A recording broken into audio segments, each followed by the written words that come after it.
પપ્પુ ચંદ્ર ઉપર પહેલો ભાગ કોને મૂક્યો? સાહેબ નીલ આર્મસ્ટ્રોંગે. અને બીજો?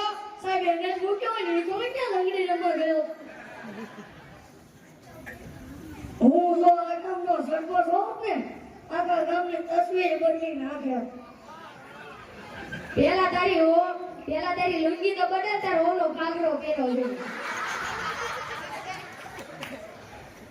રવિવારે હું વાળ કપાવીને મારી પત્નીને કહું કે હું તારા કરતા 10 વર્ષ નાનો લાગુ છું. જો અને તમે તો કરાવી નાખો કન્યા હોય એવા જ લાગશો. મુમતાઝ ગયા પછી ક્યાં છો તમે? હોસ્પિટલમાં છું. એક્સિડન્ટ થયો તો પગે અને માથામાં વાગ્યું છે અને પાટો બાંધ્યો.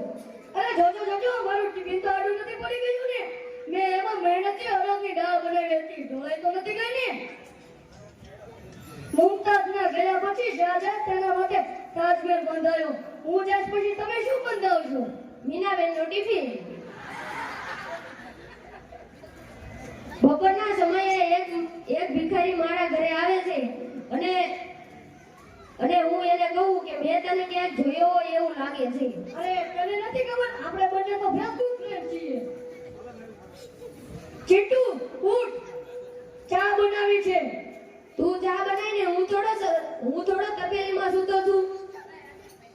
પપ્પા હું ટીવી જોઉં. ટીવી જો પણ ચાલુ ન કરતો. એક છોકરો છોકરી જોવા ગયો. ત્યાં જઈને છોકરી શા લાવી કે છોકરો મનમાં વિચારે કે આ છોકરી આવી સાઈડે મને લગ્ન કરવા. બે પછી રૂમમાં વાત કરવા ગયા. છોકરો પૂછે તને કેટલું ભણેલા? ત્યાં છોકરી કહે મને બાને પૂછો ને. પછી છોકરો પૂછે તમારી ફેવરેટ ડિશ કઈ? ત્યાં પછી છોકરી કહે મને બાને પૂછો ને. છોકરો પછી બાનું ખોદે ને ચાલતો થયો. ત્યાં છોકરી કહે તમારો જવાબ તો આપો. ત્યાં છોકરો કહે તાર બાને પૂછ.